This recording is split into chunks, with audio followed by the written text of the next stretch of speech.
السلام عليكم ورحمة الله وبركاته. اللهم صل على محمد وعلى ال محمد كما صليت على ابراهيم وعلى ال ابراهيم، اللهم بارك على محمد وعلى ال محمد كما باركت على ابراهيم وعلى ال ابراهيم في العالمين انك حميد مجيد. جينا في فيديو جديد من قناة طيور احمد بدوي، والسؤال بتاع الفيديو بتاعنا النهارده المعزة بتلقح على عمر قد ايه بالظبط؟ وايه انسب وقت ممكن نلقح فيه المعزة بتاعتنا؟ طبعا زي ما احنا عارفين المعزة ممكن تلقح معانا من 4 شهور، يعني هنبتدي كده بالصلاة على النبي من 4 شهور، وممكن تطلب معايا التلقيح. بس طبعا ده الغلط، ما ينفعش القحها من عمر 4 شهور اللي لسه النمو بتاعها ما كملش. طبعا ما احمد احنا نبتدي نلقح المعزة او نسيب النوتي مع الذكورة امتى؟ طبعا احسن وقت واقرب حاجة ممكن تكون موافقة للنتاية بعد 7 شهور.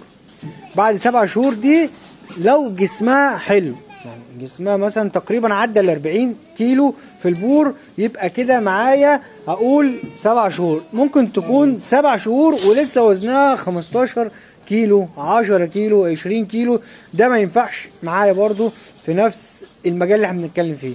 يبقى انا لازم يكون الوزن مع العمر، لازم يكون الاثنين مقاربين لبعضهم، يعني تقريبا العمر 7 شهور والوزن تقريبا 35 من 30 ل 40 كيلو، تمام؟ عشان تجيب معايا حاجة حلوة او عشان تبقى في صحة جيدة وما يحصليش مشاكل الولادة.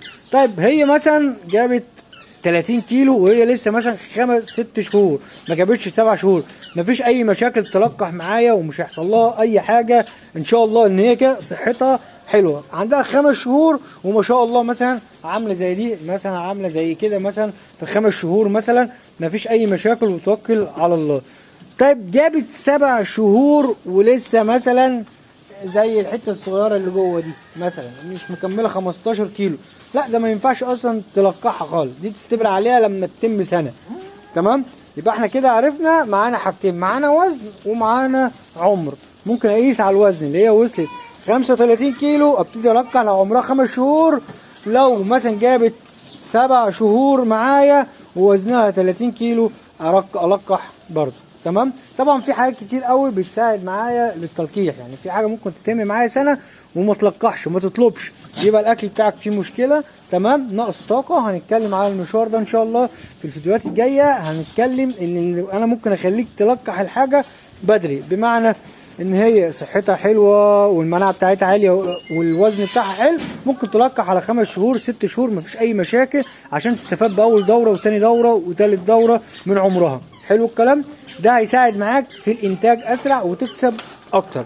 ده طبعا قلنا عن طريق الاكل، احنا بندي الاكل اللي هو بيدي طاقه، اللي هو بيحفز المبايض، اللي يخلي الجدي دايما عايز يلقح، يخلي النتايه دايما عايزه تتلقح، فده كله بيساعد معايا الانتاج، وده كله هنعرفه ان شاء الله في الفيديوهات اللي جايه. مش طالع حضرتك لو عجبك الفيديو دوس لايك، لو اول مره بتتابعنا دوس اشتراك للقناه وفعل زر الجرس هيوصلك مني كل ما هو جديد، واستنى مني الفيديوهات الجايه عشان فيها مسابقات ان شاء الله. زي ما قلنا بنلقح، بنسال سؤال اللي بيجاوب عليه بنلقح من الجدي ده ببلاش، يعني لو جاوبت على السؤال هتجيب المعزة بتاعتك تلقح عندنا ببلاش ان شاء الرحمن. مش حضرتك، والسلام عليكم ورحمة الله وبركاته.